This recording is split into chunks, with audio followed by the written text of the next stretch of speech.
This is the Storyworks Roundtable, where we have conversations about craft, because becoming a successful author begins with writing a great story. Hello, and welcome to this week's Storyworks Roundtable. Today, Kathryn and I are talking about description. So, description, focus of narrative, gotta have it. If you do it poorly, your story's not going to float anybody's boat. But if you do it well, it just moves us right along. It's one of those sweet spot things, right? It's like when you don't have it, it's noticeable because people are like, wait, where are we? What do they look like? I'm confused. Like things don't make sense. We don't have a concrete place. And then if there's too much of it, it's like people always complain about this with like Dickens and stuff, right? Where it's like, and now I know the entire layout of the city and which street we're on and how many right turns there were, so there's that sweet spot in the middle where it disappears, right? But it can't disappear from your brain while you're writing it. Otherwise it won't work out. So true. Do not let it disappear from your brain, people. Well, and it's easy to do though, as you're, I mean, at least for me, I'm an underwriter, right? So I'll be writing to the story that's happening in my mind, right? And then all of a sudden it's like, wow, I set the scene really well at the beginning. I have those, the narrative exposition at the beginning of the scene that tells you where they are. And then it just disappears. And it's like they've moved somewhere into the mist. Yes. There's not any concrete for the reader to really hang on to anymore. So right. Yes, I see that a lot in manuscripts where writers forget about the reader. And so they're continuing with the action and the dialogue, but they have forgotten that the reader can't see the movie in their minds. And so, right. I call it green screen writing because it's like, where did the world go? Right. It just disappeared. Who is that guy with the ping pong balls who just, right, Velcroed all over his body, who just appeared out of nowhere? Yeah. And I think that's we're so used to seeing story visually sometimes where the set is just there, right? And you don't have to continue to refer to it because it's just there. You can see it. So in your writing, you have to continue to refer to it in order to bring it back so that the reader can see it, not in an annoying way, hopefully. Right. Right. Yes. And, it's about keeping it present, keeping your characters on the stage of the page. And so if you think of the set on a stage, it's going to be a constant for those scenes that occur there. And you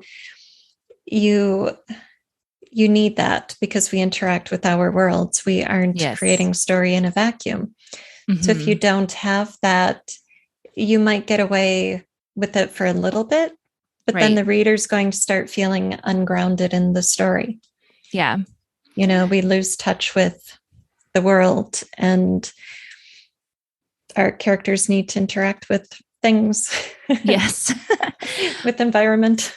Yeah, no, I had a book recently that I read that I could feel the lack of a setting really strongly. And I think part of it was the author used like touch point frame of reference to describe things rather than actually describing them. So like she'd say the Land Rover and leave it at that. And I was like, okay, great. I mean, I know what a Land Rover is, but you could mean a bunch of different, what color is it? Is it, how's the interior? Is it, new, old? How long have they had? There's just lots of things that were missing from that initially I maybe didn't really understand why I was feeling so uneasy and off base. But then eventually I was like, oh no, okay, I'm tired of just reading the motel, the Land Rover, the road. Like, okay, but is it, was it recently paved? Are they, are they running through big town, small town, all these different things that were just missing because she was relying too heavily on the quote unquote known to fill in the blanks when I wanted so much more than that to understand what was truly going on. Right. And that's a lazy kind of writing because it's forcing the reader to do the work that the author should have done. So of course you don't want to overburden a reader with description that kills the pace of your story, but your narrative exposition establishes the pace of your story. Right. It creates it. And so using shorthand, like that guy looked like Brad Pitt and they were at the Motel 6 and it was hot outside. Okay, but that doesn't give me a sense of world. I'm not being drawn into a scene with a character. You're just making me fill in the blanks. And if that's not fun, because it isn't, I'm not going to do it. Well, and you also run the risk of your reader coming out with a very different picture than you intended them to have, right? And so it's like, okay, what feeling did you want coming out of this setting? Because the setting's painting a mood just like everything else. And if you're not giving us the painting, we're going to create our own. And then that could clash with all sorts of things that you're trying to accomplish with that scene or that story. Yeah, I think if something is too spare, like what you were describing, then the story will lack mood. And when the writer gives us some, but not enough, then we're in that territory of misinterpretation and not accurately conveying what you mean to. And then if you give the wrong impression with the setting, with the mood, with the descriptions, and then the character has some reaction that doesn't make sense to the reader because of that misinterpretation. There's that danger as well. Are we good to like move into how do we fix it? Of course. Anything you want. I could comment on that, but I think I've lost the thread, so we should so let's pick just up move wherever. Okay. So okay. Kathryn, how do you fix it? How do you fix it? So no, but sorry. So you've identified, right? I'm an underwriter. I'm an overwriter. My mood isn't matching my description. How do we fix that? And I think this kind of refers back to we were talking about writing practice and practicing description is important. And I think this is a lot of I would say do a lot of writing prompts for this because it's easier to take yourself out of the story and describe what it is that your characters are walking into and then say, okay, what are the pertinent details? What really makes this important to the story and where can I insert those, right? Okay, I do need a scene set. Okay, I need to make sure that you know what we're driving into, but then I can, talk about the details of the room or the details of the window or the details of the way that it feels or the way it smells. I can integrate into my dialogue or I can integrate it into the action so that it doesn't just all hit the reader at once, right? But I think this is where we have to take that minute to practice what we're describing. Otherwise, we won't even know how to enter into the setting that we're putting our characters into. Right. And it's worth practicing it on multiple levels, zoom out, get a physical distance with your narrative, come in very close, find those specific details that are going to communicate something meaningful to the reader, spotlight them, use your narrative lens to describe them specifically and appropriately so that meaning is conveyed. Play with the point of view. What happens if I'm in a distant third? What about a close third? What about a first person? What might a neutral camera-like narrator show the reader about this setting? And what is this character who's absorbed in thoughts, emotions, action going to notice about this setting? And how could I bring those together to work in the specific movement of the story, in its specific point of view, to give the reader the best experience, which has that balance of amount of description with the pace of the story, with the degree of specificity, with the overall mood. There are a lot of things to consider when you're writing description. Yeah. And this is why I like to really take the time to develop my setting in a way that I know it backwards and forwards, right? I'm not grasping at straws. Wait, what is that character looking at right now? Like if she's turned this way, I know what's on that wall, right?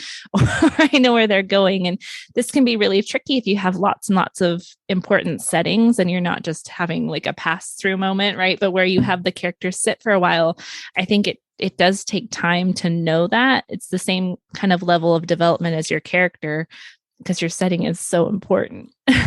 Mm-hmm. Yeah, it is. And, description applies not just to setting, but also to our characters and to the props that they use. You mentioned the car before. Like, yeah, okay, you can name the car, but what does it feel like to ride in the car? And how does that factor into the story? Selene Castrovilla was on the reading series last spring, and her characters were in a car for the whole story, and so you've got to think about the car's almost a character at that point.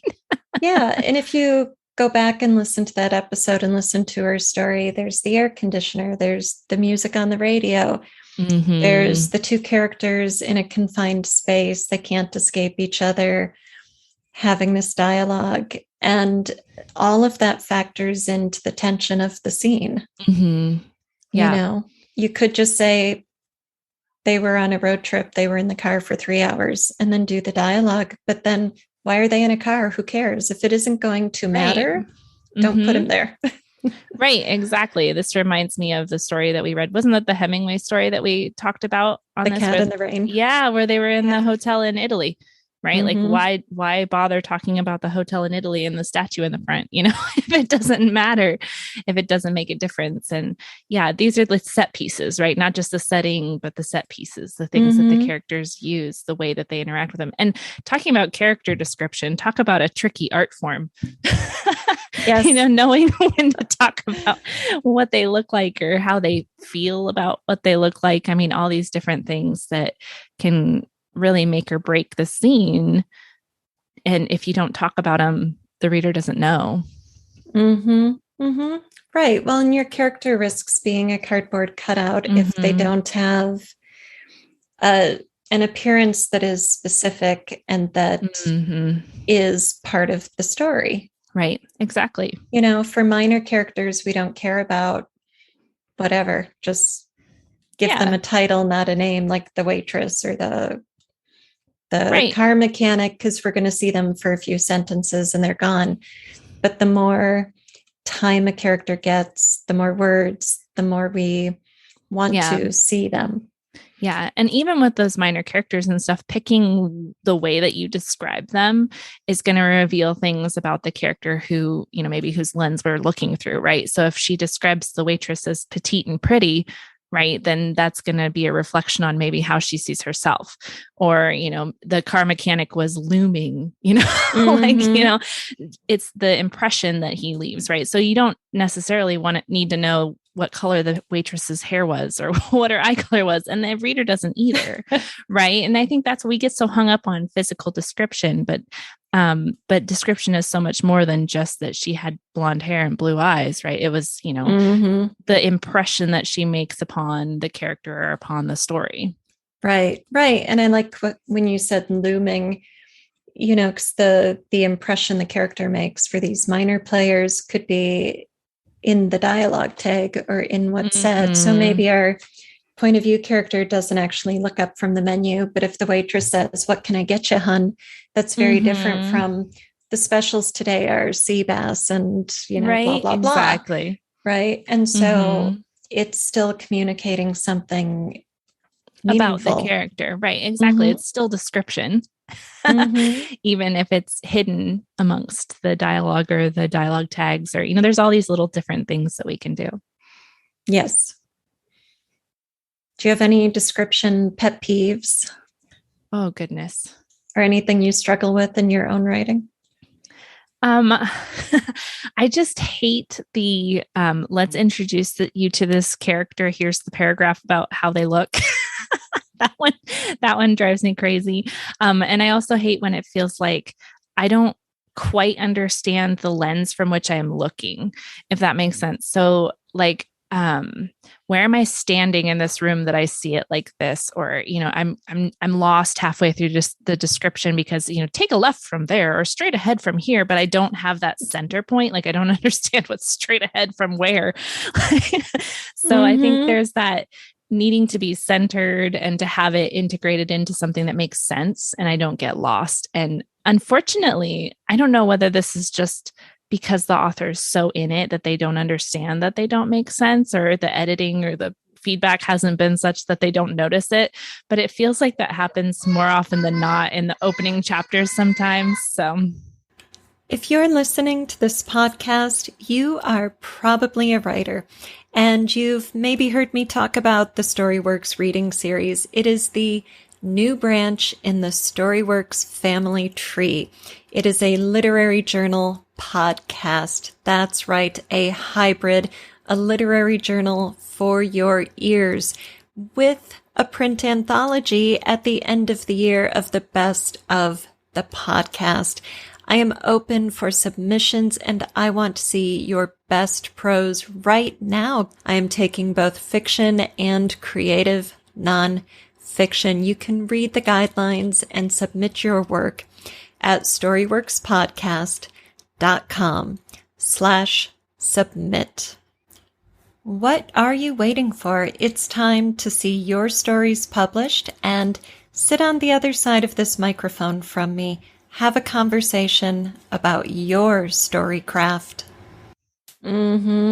Yeah, I think it's useful to remember that there is a perspective. We were talking about visual art and paintings in other episodes we recorded tonight. And just like you wouldn't look at a painting and have light falling from multiple places and consider the viewer to be here and here and here and here in the painting, there is a perspective, and typically it's the point of view character's perspective. But if not, if it's an authorial perspective, you're zoomed out, you're doing the establishing shot, so to speak, at the opening of a chapter or something, we still need to have a vantage point so that as the setting is described, the relationship of the setting elements to each other makes sense so that the reader can create the mental map. Yeah, definitely. And I think this is where you need to have maybe even someone look at it specifically, right? Other than you, because you're so enwrapped in the story. You're like, of course that makes sense. Like I've got this down. Like I know I could show you the blueprint that I made of the house that we're in, or, whatever. But I think, having an outside reader and saying, okay, can you just read this description really fast and tell me, what did you see? What did you get out of it? And knowing that perspective will help you to reframe maybe the point of view that you're viewing it from for the reader. But yeah, having that perspective is very important. It is. And, if it helps, think of it from a theatrical viewpoint. So you create the set in order for the characters to interact with each other and the set on it. And then in the house, you've got the different vantage points from the seats. And so if you've got, say, a bar or a counter where people are going to be doing something at the back of the set upstage, and let's say it's a bar and John goes up there to make a cocktail and Mary's over there on the settee, is John going to hide his hands with his back to the audience and just mumble over his shoulder to Mary? Or is he going to turn so he's sideways to the bar, kind of facing Mary, opening up the view of his hands and what he's doing to the audience and such? And, with narrative, of course, we don't have to worry about that, but we kind of do, like, especially in relation to Mary, especially, right? Like, we don't have an audience sitting in a house looking through a proscenium arch at a set on a stage. But the interplay of your set elements and your characters to each other is important. And if you don't establish things well, then when they start interacting, you could throw your reader right out of your story. Yep. Which has happened to me in a recent book, which may be why I referred to that so easily. But yeah, I mean, just being aware of that narrative lens. I mean, it's a camera which you're pointing at your story, and not giving too many jump cuts or, where we don't know exactly where the camera is looking anymore. It's, keep your readers in your story. Man, description does a lot of work. Yeah, it does. It does. I mean, that's why my point of view book is thick, because it's only a little bit is about the character's point of view. I mean, not little, but narrative point of view is the story. Yeah. Once you've picked your point of view, you've picked it. Then you just need to know, okay, what do I do in order to keep it in this point of view? But what do I do with the narrative? Like that's a lot of your book. It's a lot of your book. That is the story. Yeah, exactly. Thank you for listening to the StoryWorks Roundtable. Find all our shows, show notes, and videos at storyworkspodcast.com.